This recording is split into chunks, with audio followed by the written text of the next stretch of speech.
नमस्कार दोस्तों। दिल्ली के लोटियंस जोन से लेकर पटना के वीआईपी कॉरिडोर और भोपाल के राजभवन तक इस वक्त केवल एक ही चर्चा सबसे तेज है और वो चर्चा है मोदी कैबिनेट 4 का वो बड़ा बदलाव जो जुलाई के इसी पहले हफ्ते में होने जा रहा है। लेकिन आज बात सिर्फ इस बात की नहीं है कि कौन मंत्री बनेगा, किसकी कुर्सी जाएगी या किसका मंत्रालय बदलेगा। ये तो हर सरकार में होता है। आज बात उससे कहीं ज़्यादा है, कहीं बड़ी है। आमतौर पर जो बदलाव जो होता है कैबिनेट में, तो जब आप खबर सुनते हैं तो नाम गिनने लगते हैं।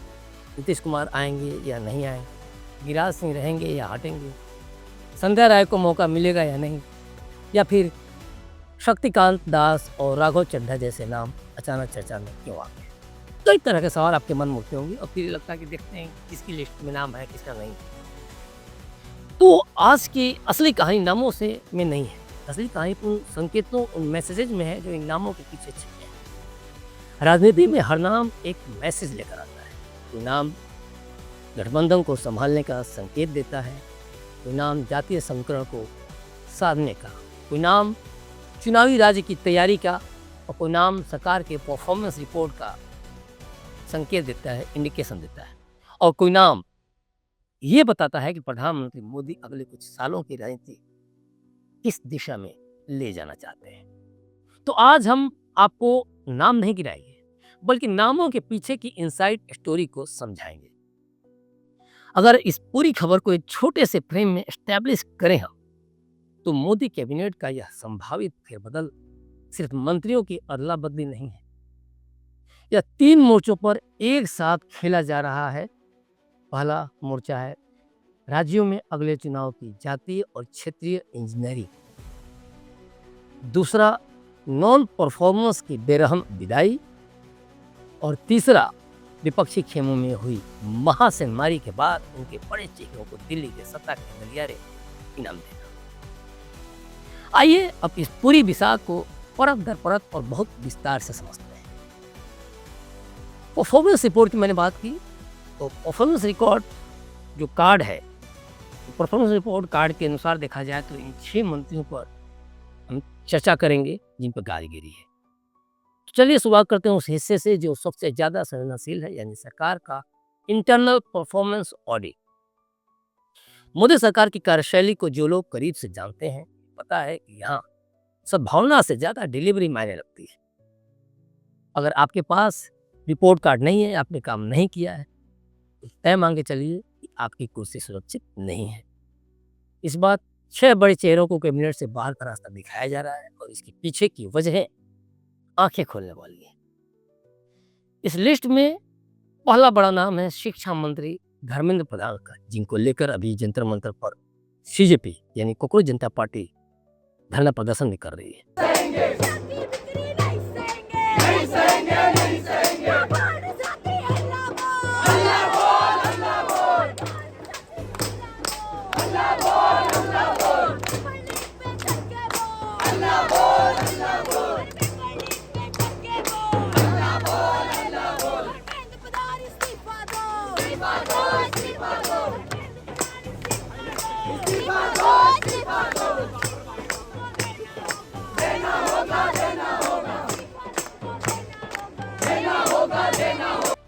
छात्र राजनीति और संघ के मजबूत बैकग्राउंड से निकले प्रधान पिछले 12 वर्षों से सरकार के सबसे भरोसेमंद चेहरों में से एक रहे हैं और अभी ओडिशा के संबलपुर से लोकसभा सांसद हैं। लेकिन इनके शिक्षा मंत्री रहते 5 बड़ी लापरवाहियां। इस साल 2026 की शुरुआत में देश ने इतिहास का सबसे बड़ा नीट पेपर लीक विवाद देखा। इसके तुरंत बाद यूजीसी नीट का पेपर लीक होना, सीबीएसई कॉपियों के मूल्यांकन में भारी गड़बड़ी, यूजीसी इक्विटी गाइडलाइंस का विवाद और नई शिक्षा नीति को जमीन पर उतारने में हुई अप्रत्याशित देरी ने सरकार की साख को युवाओं के बीच बेहद कमजोर किया, जबकि यही हुआ मोदी सरकार के वोट बैंक। नई दिल्ली में हुए बड़े प्रदर्शनों और चौतरफा दबाव के बाद नेतृत्व ने अब कड़ा फैसला लिया है कि धर्मेंद्र प्रधान अब नहीं रहेंगे। दूसरा नाम है पेट्रोलियम मंत्री हरदीप सिंह पुरी का। 1974 बैच के पूर्व IAS रह चुके हैं। बुर्क जिंदगी रहे पूरी पिछले 9 सालों से सरकार के संकट में चपड़ों के उभरे थे, लेकिन उनकी विदाई के पीछे 2 पैरेलल फैक्टर काम कर रहे हैं। पहला, अंतर्राष्ट्रीय स्तर पर उछला सेक्स फाइल यानी कि एपस्टीन फाइल्स विवाद, जिसमें विपक्ष ने आरोप लगाया कि कोरी ने जेफरी एपस्टीन के साथ दर्जनों ईमेल और मीटिंग्स की। छवि को लेकर सतर्क रहने वाले नेतृत्व ने इसे गंभीरता से लिया। वहीं दूसरा फैक्टर है उनकी 74 वर्षीय उम्र, जिस कारण अब युवाओं को मौका देने की नीति मोदी सरकार अपनाने जा रही है। तीसरा चेहरा है रेल राज्य मंत्री रवनीत सिंह बिट्टू का। पंजाब के पूर्व मुख्यमंत्री बेअंत सिंह के पोते बिट्टू कांग्रेस छोड़कर बीजेपी में आए थे। हाल ही में 21 जून 2026 को उनका राज्यसभा कार्यकाल समाप्त हो चुका है और पार्टी ने उन्हें दोबारा उच्च सदन नहीं भेजा। इसके पीछे की स्ट्रैटेजी कहिए, रणनीति कहिए, ये है कि बिट्टू खुद पंजाब विधानसभा चुनाव में जमीनी मोर्चे पर उतरना चाहते हैं। तो भाई आपकी खुद की इंटरेस्ट है तो हम पूरा करेंगे, सरकार पूरा कर रही है, कैबिनेट पूरा कर रहा है। वे लुधियाना के किसी और से चुनाव लड़कर पंजाब में बीजेपी की जमीन तैयार करेंगे, ऐसे कयास लगाया जा रहा है, इसलिए उन्हें इस जिम्मेदारी से मुक्त किया जा रहा है। इसके बाद 2 नाम आते हैं वित्त राज्य मंत्री पंकज चौधरी और सहकारिता राज्य मंत्री हर्ष मल्होत्रा का। यहाँ बीजेपी अपनी सांगठनिक नीति एक व्यक्ति एक पद को सख्ती से लागू कर रही है। पंकज चौधरी को यूपी बीजेपी का अध्यक्ष बनाया गया था, वहीं हर्ष मल्होत्रा दिल्ली बीजेपी के कप्तान बने। आगामी विधानसभा चुनाव और लोकसभा की तैयारियों को देखते हुए इन्हें मंत्रालय के बोझ से मुक्त किया जा रहा है, क्योंकि जिम्मेवारी तो होती है और आप मंत्रालय के काम को देखते हुए संगठन को बहुत अच्छी तरह से संभाल लें, इतना आसान नहीं। तो इसीलिए कि इनका पूरा ध्यान सिर्फ संगठन पर है, इसलिए को मुक्त किया जा रहा है। और इस लिस्ट में अब छठा नाम है अल्पसंख्यक कार्य मंत्री राज्य मंत्री जॉर्ज कुरियन का। सुप्रीम कोर्ट के वरिष्ठ वकील और केरल में बीजेपी के बड़े ईसाई चेहरे कुरियन ने हाल ही में 23 जून को अपना पद त्याग कर दिया। इसकी वजह हालिया केरल विधानसभा चुनाव के नतीजे हैं, जहां बीजेपी को उम्मीद से बेहद कम नतीजे मिले और कुरियन खुद पंजीरापल्ली विधानसभा सीट पर तीसरे नंबर पर खिसक गए। तो आलाकमान में नाराजगी स्वाभाविक थी और इनके ऊपर भी प्रेशर। तो इसके बाद उन्होंने नैतिक जिम्मेदारी ली और अपने पद से इस्तीफा दे दिया। अब हम बात करते हैं द न्यू एंट्रीज की। कौन से 9 चेहरे हैं, उनके पीछे का मास्टर प्लान क्या है। इनकी एंट्री लुकियस दिल्ली की राजनीति में नया मोड़ लाने वाली है। ये भी तय है ये 9 नाम तो सरकार का हिस्सा नहीं बन रहे हैं, बल्कि विपक्षी खेमों को मनोवैज्ञानिक यानी कि साइकोलॉजिकल रूप से तोड़ने की एक सोची समझी रणनीति का हिस्सा है। यहाँ सबसे पहला और सबसे चौंकाने वाला नाम जो सामने आता है वह किसी राजनेता का नहीं, बल्कि एक टेक्नोक्रेट का है, यानी शक्तिकांत दास। बिल्कुल सही समझा आपने। पूर्व RBI गवर्नर है और PM के प्रधान सचिव रह चुके शक्तिकांत दास पर PM मोदी का भरोसा अटूट रहा है। बात नोटबंदी की करें, बात GST की करें, ठीक से उसके इम्प्लीमेंटेशन की करें, दास हमेशा मुख्य रणनीतिकार रहे हैं। RBI के इतिहास में 3 बार सेवा विस्तार पाना उनकी काबिलियत का सबूत है। सोचिए मोदी सरकार के कितने खास है। देश की माली हालत और 3.9% पर पहुंची महंगाई को देखते हुए निर्मला सीतारमण को वित्त मंत्री से हटाकर शिक्षा मंत्रालय जैसी बड़ी जिम्मेदारी दी जा सकती है, इसके कयास लगाया जा रहे हैं और शक्तिकांत दास को सीधे देश का नया वित्त मंत्री बनाया जा सकता है। अनुभव है, RBI के पूर्व गवर्नर रह चुके हैं, 3 बार उनको सेवा विस्तार मिला है, तो अनुभव कमी तो है नहीं। तो ये इस बात का संकेत है कि सरकार अर्थव्यवस्था को पूरी तरह से पेशेवर और तकनीकी विशेषज्ञ के हाथों में सौंपना चाहती है। जयशंकर का तो आपने उदाहरण देखा ही है, आज विदेश मंत्री। अब इसमें अगला बड़ा नाम है राघव चड्ढा का। आम आदमी पार्टी के सबसे बड़े रणनीतिकार रहे राघव चड्ढा ने अप्रैल में ही 6 अन्य राज्यसभा सांसदों के साथ बीजेपी ज्वाइन की थी। अब उन्हें सीधे मंत्री पद मिलने जा रहा है। इसका सीधा मकसद यह है कि अगले साल पंजाब में चुनाव हैं और बीजेपी अरविंद केजरीवाल को उनके ही सबसे मजबूत सिपहसालार के जरिए मात देना चाहती है। राघव को आपकी पूरी अंदरूनी कार्यप्रणाली और पंजाब के चुनावी मैनेजमेंट की समझ है। जिसका फायदा बीजेपी उठाएगी, क्योंकि पंजाब में बीजेपी चाहती है किस तरह से वो सत्ता में आए। और इसी कड़ी में विपक्ष को कमजोर करने की बागी नीति के तहत 3 और नाम ढूंढते हैं।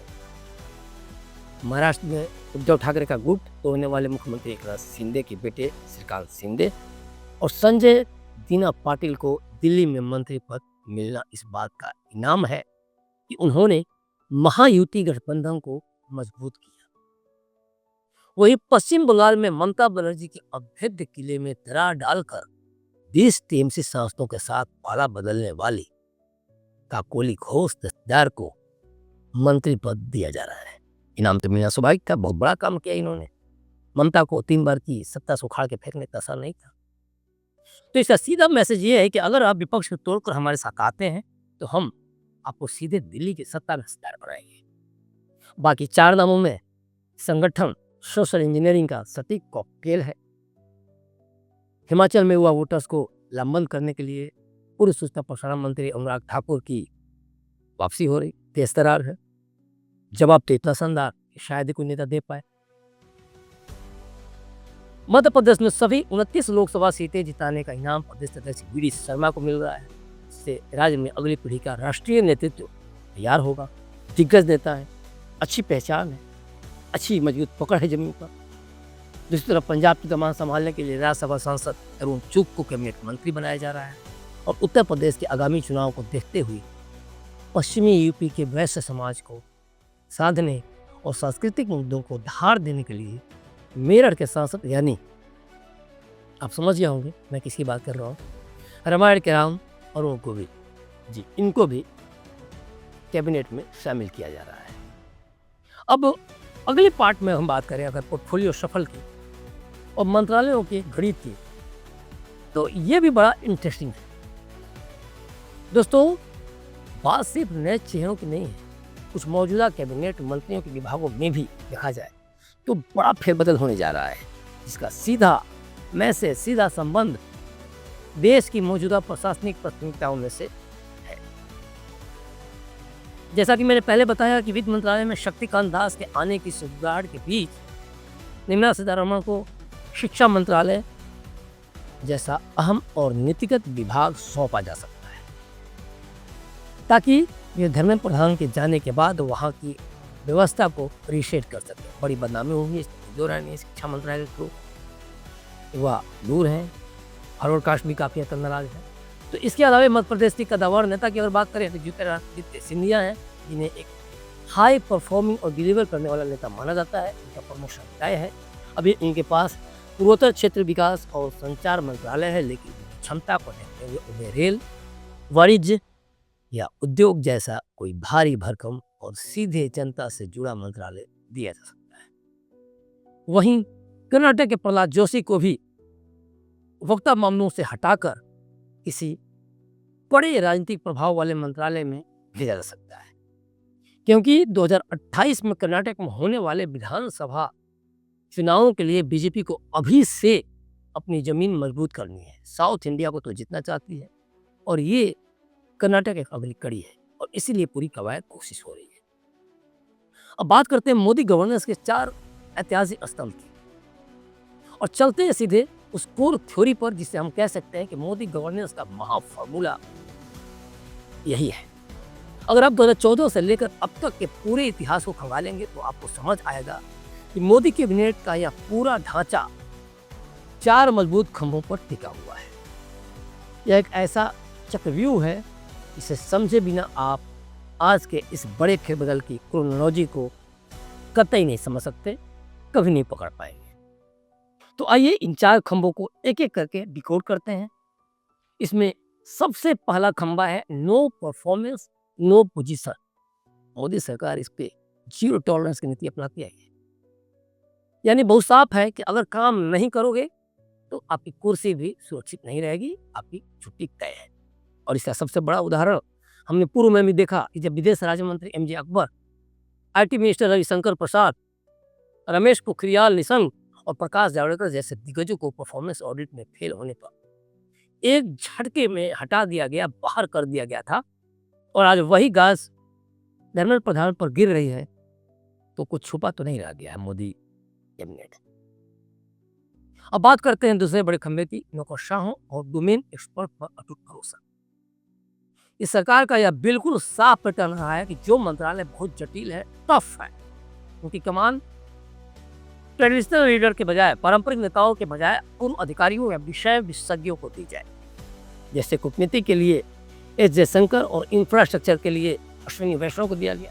और इसमें कुछ बुरा भी नहीं है, जनता भी ऐसे लोगों को लाइक करती है, भाई के पास एक्सपीरियंस है। और अब इसी लिस्ट में पूर्व आरबीआई गवर्नर शक्तिकांत दास का नाम जुड़ने जा रहा है। तीसरा खंभा है चुनावी राज्यों की सोशल और इलेक्टोरल इंजीनियरिंग का। कैबिनेट का कोई भी फेरबदल सिर्फ आज के लिए नहीं होता दोस्तों, वो आने वाले कल के चुनाव की दिशा में होता है। जो चुनाव जीत के ठीक है, कैसे आगे चुनाव जीतेंगे ये भी देखना होता है। याद कीजिए जुलाई 2021 का फेरबदल, जो पूरी तरह 2022 के यूपी और गुजरात चुनाव पर केंद्रित था, जब अनुप्रिया पटेल और अजय मिश्रा टेनी की एंट्री हुई। ठीक वैसे ही आज का यह फेरबदल पंजाब और उत्तर प्रदेश में होने वाले आगामी विधानसभा चुनावों की जमीन की तैयारी की। और आखिर में आता है चौथा सबसे टफ खंभा, एक व्यक्ति एक पद की नीति पर अड़िग रहना।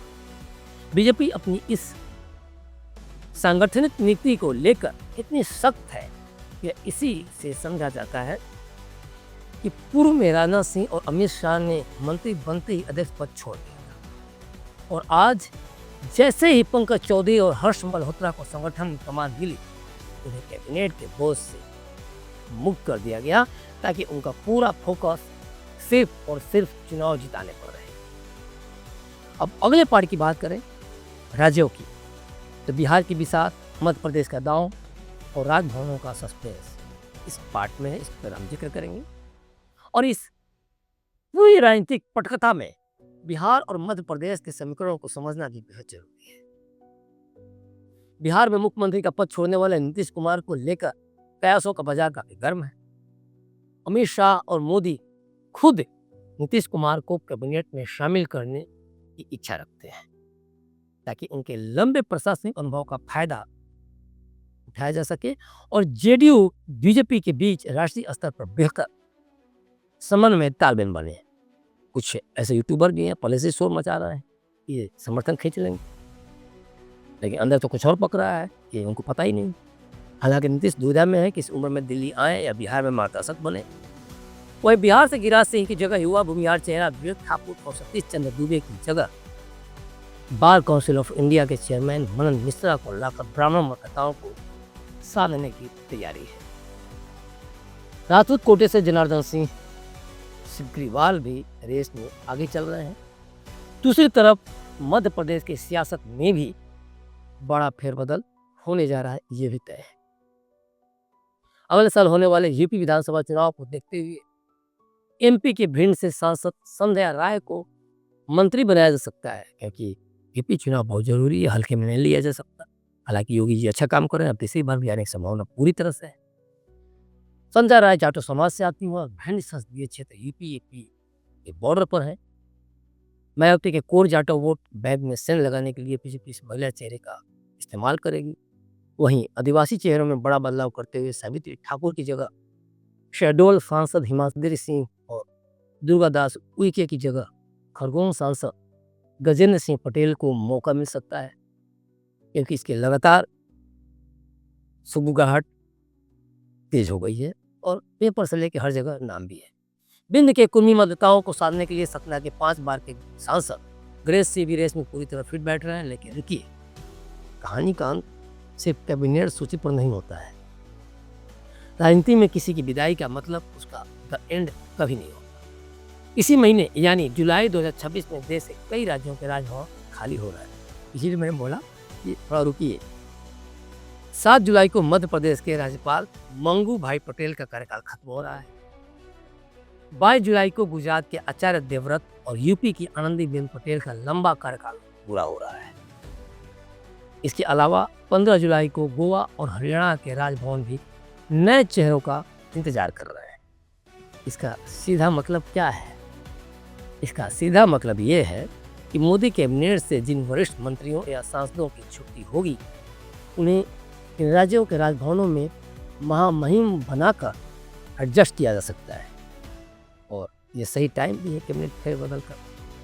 सत्ता संतुलन का ये चक्रव्यूह बेहद दिलचस्प है। तो इस पूरे विश्लेषण से साफ है कि आने वाले कुछ हफ्ते देश की राजनीति के लिए बेहद ऐतिहासिक होने वाले हैं। जैसे ही दिल्ली से अंतिम मोहर लगेगी, एक एक नाम के पीछे छिपे इस पूरे राजनीतिक गणित को हम सबसे पहले आपके सामने लाएंगे, और यूं ही कयासबाजी से नहीं, अपने एक तर्क के माध्यम से। इस बड़े बदलाव पर आपकी व्यक्तिगत राय क्या है? क्या शक्ति का अंदाज के वित्त मंत्री बनाने से देश की आर्थिक स्थिति में सुधार होगा? क्या राघव चड्ढा की एंट्री पंजाब में आम आदमी पार्टी का सुपड़ा साफ कर पाएगी?